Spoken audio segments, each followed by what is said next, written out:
Olá, dona de escola, tudo bem com vocês? Estamos aqui para mais um episódio. Dessa vez nós vamos falar sobre ensino atual, resultado visível. Eu estava montando meus vídeos, né, meus conteúdos para vocês, e de vez em quando é lógico que a gente acaba refletindo sobre algumas coisas, e eu não tinha como não trazer esse repertório para a gente quando eu pensei sobre ele, né? Então vamos lá. Vivemos na era da tecnologia, né? Agora mais do que nunca, da inteligência artificial. Nós temos aí metodologias inovadoras, né? Aplicativos educacionais e as escolas cada vez mais modernas, né? A gente, graças a Deus, tem modernizado muita coisa. Mas existe uma pergunta que eu não consigo não me fazer, né? Que é a seguinte: se a gente está evoluindo tanto, mas tanto, por que tantas crianças estão emocionalmente cansadas? E não só as crianças, falo também de adultos, né? Emocionalmente cansados, desinteressados e aprendendo menos do que deveriam. Esse episódio não é sobre nostalgia, tá? Não é essa a ideia. É sobre resultado visível. Porque talvez a educação precise parar de correr atrás apenas do novo. Ah, é modinha, é educação infantil, é educação financeira, é educação emocional. Tudo bem que a gente sabe que tem que seguir a BNCC, mas o meu medo é que a gente tem colocado tantos enfeites na nossa árvore pedagógica, que muitas vezes a gente se perde no enfeite que a gente está colocando, né? Que é em vez de cuidar da própria árvore. Os números começam a revelar algo preocupante. E aí eu vou olhar aqui até minha colinha aqui com vocês, né? Segundo dados da OCDE e do PISA, mais de 50% dos estudantes brasileiros de 15 anos não conseguem interpretar adequadamente textos simples ou resolver problemas matemáticos básicos. Mesmo com mais acesso à informação, plataformas digitais, plataformas de sistema de ensino, os níveis de aprendizagem continuam alarmantes. E existe outro dado ainda mais difícil. O Unicef aponta crescimento significativo da ansiedade, dificuldade emocional e problema de socialização entre crianças e adolescentes nos últimos anos, especialmente após o aumento excessivo do tempo de tela. Eu acho que o tempo de tela não é só ele que é o problema. Mas vamos lá. Hoje, entenda, hoje uma criança brasileira pode passar, em média, 5 a 9 horas diante das telas.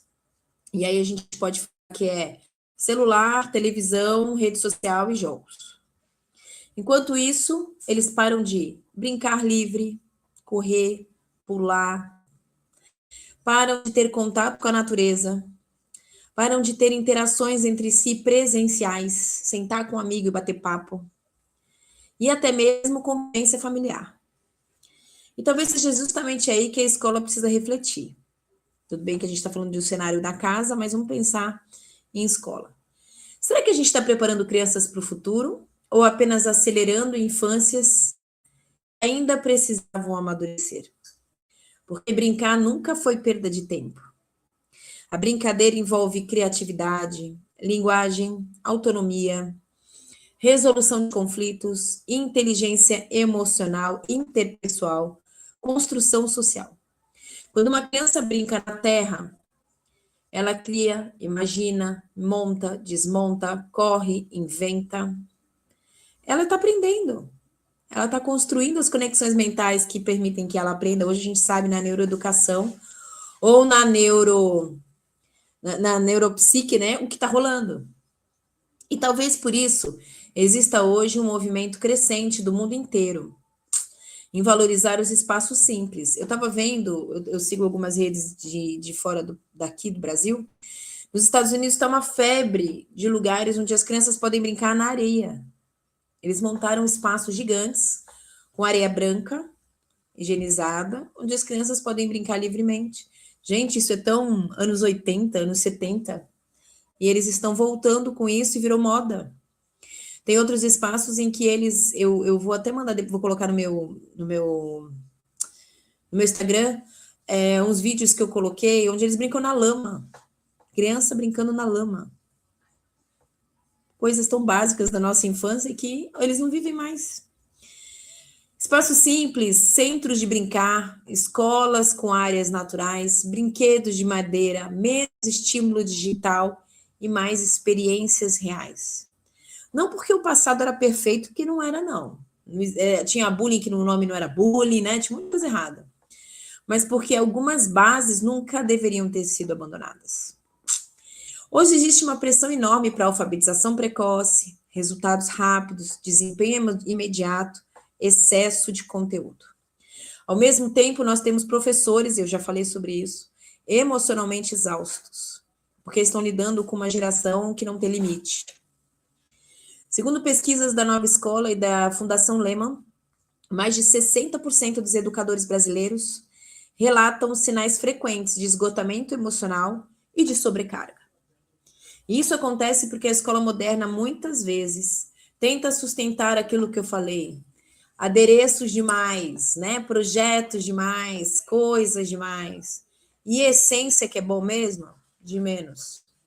São processos que ficam bonitos no papel, mas que não transformam a aprendizagem real, e a gente tem visto que não tem feito resultado.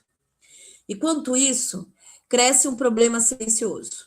Alunos sendo promovidos sem saber nada. Aluno que está no 4º ano, que não sabe nada.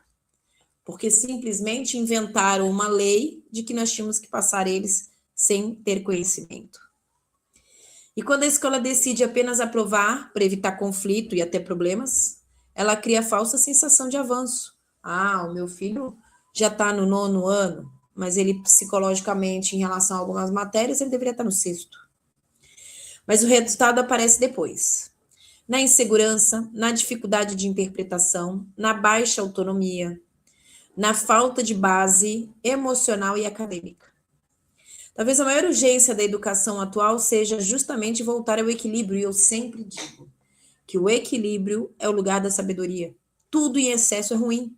Tecnologia demais é ruim, tecnologia nenhuma é ruim. Tudo em excesso é negativo. Calor demais é ruim, frio demais é ruim. Entender que tecnologia é ferramenta, mas não substitui a interação, o crescimento, a vivência humana. Até porque o cérebro não vai fazer, o robô não vai fazer as suas conexões mentais, gerar neurônios na sua mente. A inteligência artificial pode apoiar professores, pode otimizar processos, pode ampliar possibilidades, mas ela nunca vai substituir afeto, limite. Gente, põe até uma estrelinha aqui, ó, asterisco, põe um brilho em volta, limite, presença, interação, vínculo, olho no olho, escuta e formação de caráter. E talvez uma das maiores lições venha do Japão. E olha de onde eu fui buscar uma lição bacana para a gente pensar juntos. Até aproximadamente os 10 anos, muitas escolas japonesas priorizam fortemente valores como respeito, cidadania, convivência, responsabilidade coletiva e autonomia. Porque eles entenderam algo essencial. Uma nação não muda apenas ensinando conteúdo.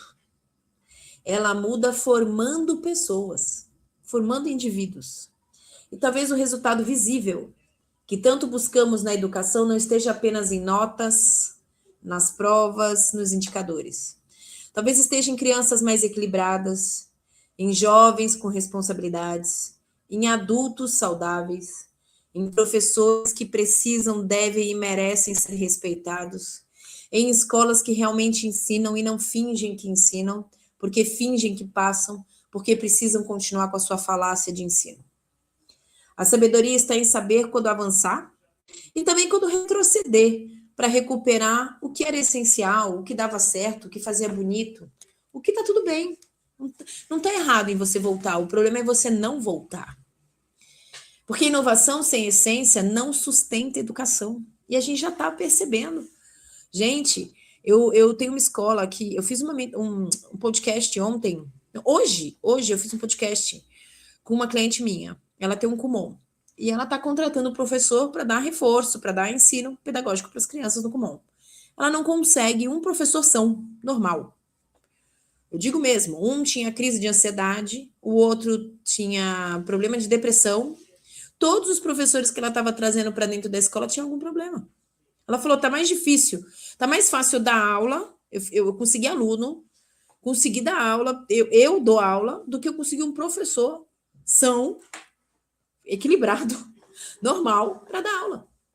Ela falou, eu tô quase desistindo, porque eu não consigo profissional. Agora pensa no nível da educação que a gente está vivendo hoje. Porque inovação sem essência não sustenta educação. E talvez ainda exista tempo de salvar a infância, a aprendizagem, a autoridade sustentável do professor, o respeito, o caráter e a humanidade dentro de uma escola. Porque algumas coisas nunca deveriam ter saído dela. Eu parei para fazer essa reflexão e falar sobre essa temática porque eu tenho percebido agora a nova modernização, né, que é falar do IA, o IA como estratégia, né, dentro da escola. É uma realidade, os alunos têm aplicativos e eles usam IA.